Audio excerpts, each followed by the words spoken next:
Nella Basilica Palladiana sono stati festeggiati i 50 anni della CNA di Vicenza. L'appuntamento si è trasformato in un'occasione per discutere di diverse tematiche importanti. Maria Teresa Laudando e Marco Madini. La CNA di Vicenza, Associazione delle piccole imprese artigiane, compie 50 anni e festeggia nella bellissima Basilica Palladiana rilanciando la creatività e la produttività di un territorio che sta soffrendo per la crisi della sua banca, la Popolare di Vicenza. Io credo che bisogna comunque guardare avanti, bisogna avere fiducia, le aziende comunque sono aziende sane, sono un po' spaventate.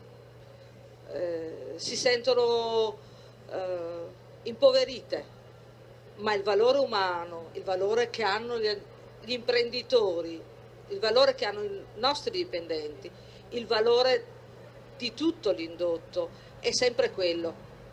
Dobbiamo essere fiduciosi, poi le difficoltà ci sono ovviamente. Una festa che coinvolge i giovani designer in una mostra di idee e prototipi intitolata Energia al lavoro, progetti nei quali è coinvolta non solo la manualità artigiana, ma anche le moderne tecnologie digitali. È la giusta evoluzione del mondo dell'artigianato che rappresentiamo.